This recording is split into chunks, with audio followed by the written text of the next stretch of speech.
Excusez-moi, pour vivre au-delà du temps, il faut vivre au-delà de soi. Et ce matin, je prêche à l'élite.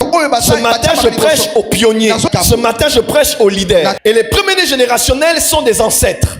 Ils peuvent avoir eu des ancêtres. Ils sont de la 10e génération, de la 20e génération par rapport à la famille. Mais quand eux naissent, ils deviennent les ancêtres. Par eux commence, que dis-je, par eux, il y a une rupture. Et par eux commence une nouvelle lignée de ceux qui les ressemblent. J'aimerais dire ici, si dans votre famille il n'y a eu que la pauvreté, depuis vos ancêtres, tu deviens l'ancêtre de la lignée des millionnaires et de la lignée des milliardaires. Si dans votre famille vos ancêtres étaient locataires, toi tu crées la rupture et tu deviens l'ancêtre de la lignée des propriétaires dans le nom de Jésus. 4 choses que doivent connaître tous les premiers générationnels. 4 choses sont 4 principes. Ces 4 choses sont 4 vérités. Si vous les saisissez, vous...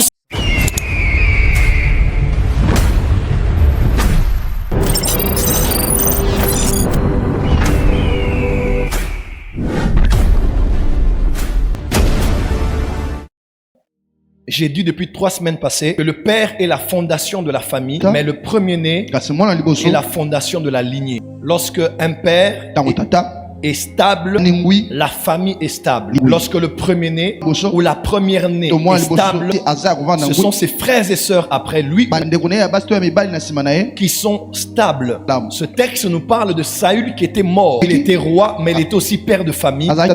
Et non seulement qu'il était mort, mais son premier-né était mort aussi avec lui. Et une des raisons qui a fait que la maison de David puisse être plus forte que la maison de Saül, il y a 2 raisons. La première, parce que le père était mort.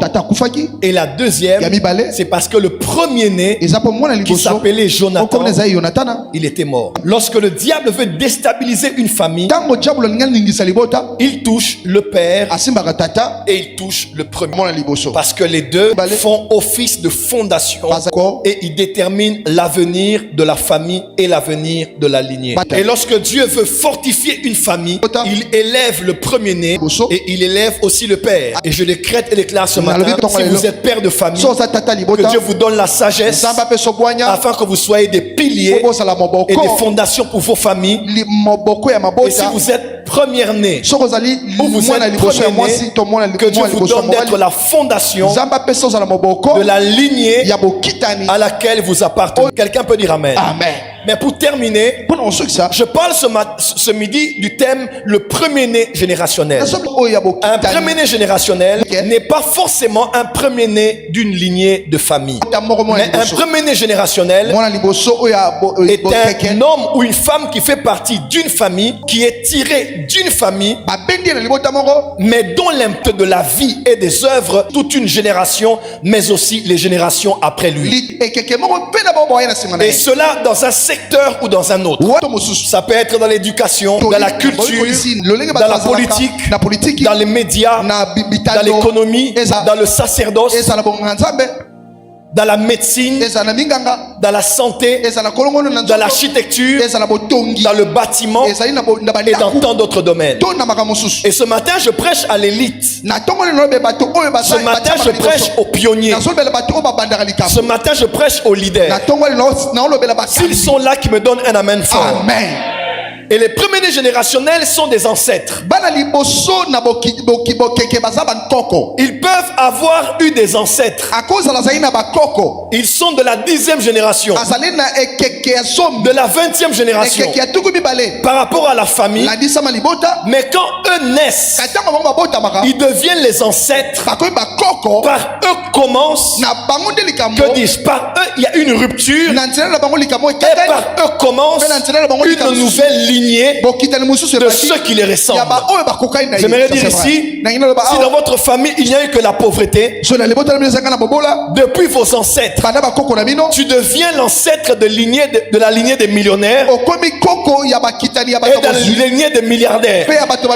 Si dans votre famille vos ancêtres étaient locataires, toi tu crées la rupture et tu deviens l'ancêtre de la lignée des propriétaires dans le nom de Jésus. Jésus. Un premier-né générationnel est un ancêtre, c'est un pionnier, un précurseur, un bâtisseur, un futuriste, un moderniste, un novateur, un avant-gardiste, un colon, un découvreur, un défricheur, un fondateur, un innovateur, un promoteur. Acclamez pour mon interprète ce matin. Wow. Bref, c'est lui qui commence, c'est lui qui précède les autres, c'est lui qui ouvre la voie et celui qui donne un exemple. Et ce matin, j'aimerais parler de 4 choses. 4 choses que doivent connaître tous les premiers-nés générationnels. Ces 4 choses sont 4 principes. Ces 4 choses sont 4 vérités. Si vous les saisissez, vous serez effectivement des premiers-nés générationnels. Première chose, vous devez savoir ceci. Pour vivre au-delà du temps, excusez-moi, pour vivre au-delà du temps, il faut vivre au-delà de soi. Dis avec moi, pour vivre au-delà du temps. Pour vivre au-delà du temps. Répète avec moi, pour vivre au-delà du temps. Pour vivre au-delà du temps. Il faut vivre au-delà de soi. Il faut vivre au-delà de soi. Si tu veux vivre après avoir vécu sur la terre, si tu veux continuer à vivre alors que tu seras déjà 6 pieds sous terre, si tu veux que l'on parle de toi après 10 ans, après 20 ans, après 50 ans, après un siècle, si tu veux vivre au-delà du temps, tu dois apprendre à vivre au-delà de toi-même. Tu dois apprendre à vivre au-delà de tes intérêts. Tu dois apprendre à vivre au-delà de ce qui te convient. Un premier-né générationnel, il ne vit pas que pour lui, il vit pour les autres. Paul a dit à Timothée dans 2 Timothée 3 versets 1 à 4, il lui a dit une prophétie à son fils qui était pasteur à l'église d'Éphèse. Il dit à Timothée, sache que dans les derniers jours il y aura des temps difficiles, car les hommes deviendront égoïstes. Une autre version dit, ils ne penseront qu'à eux-mêmes. Au verset 3 il dit, ils seront insensibles, déloyaux, calomniateurs, intempérants, cruels, ennemis des gens du bien, traîtres, emportés, enflés d'orgueil et aimant le plaisir plus que Dieu. Au verset 3, là où on dit insensible, une autre version dit indifférent. Nous sommes dans une génération où généralement les hommes sont égoïstes et les hommes sont indifférents. Les hommes ne pensent qu'à leur intérêt. Ils ne pensent qu'à leur famille. Ils ne pensent qu'à ceux de leur village. Ils ne pensent qu'à ceux de leur tribu. Et quant à ce qui concerne les autres, des fois ils sont sans cœur. Ils sont insensibles. Et ils sont indifférents. Quelqu'un peut dire Amen. Amen.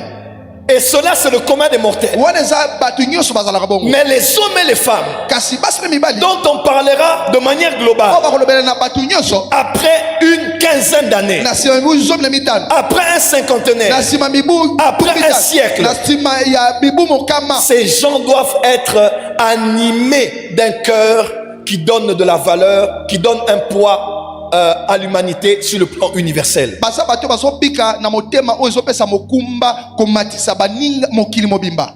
Quelqu'un peut dire Amen. Amen. Dis à ton voisin, ne sois pas égoïste. Ne sois pas égoïste. Amen. Pourquoi Dieu avait-il choisi Abraham? On a vu cela clairement. Dieu n'a pas choisi Abraham tout simplement parce que Abraham était un homme qu'il avait écouté. Ou parce qu'il y avait une oreille à lui obéir.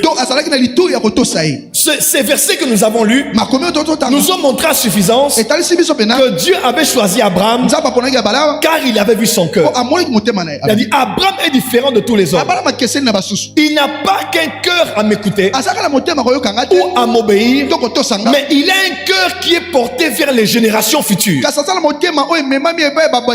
Abraham ne voit pas que ce que sa poche gagnera. Abraham voit ce que sa maison peut devenir et la qualité des hommes que sa maison peut produire. Dieu a choisi Abraham parce qu'il a vu qu'Abraham avait une vision au-delà de sa génération. Abraham voyait les générations futures. J'aimerais dire à quelqu'un ici en RDC, Dieu va bénir des gens. Dieu va bénir ce pays. Et d'ailleurs ce pays est béni. Mais vous devez savoir, être béni n'est rien. Avoir la bénédiction n'est rien. C'est une première étape qui finit par être perçue comme rien devant Dieu. Parce que tous ceux qui viennent d'Abraham, ils ne sont pas bénis. Car il a dit à Abraham, je te bénirai et je ferai de toi une source de bénédiction. Avoir un travail c'est bien, mais c'est rien tant que ton travail n'a pas donné du travail aux autres. Avoir de l'argent c'est bien, mais c'est rien tant que tu n'as pas créé la richesse et tu n'as pas permis à plusieurs autres familles d'avoir de l'argent derrière ton argent.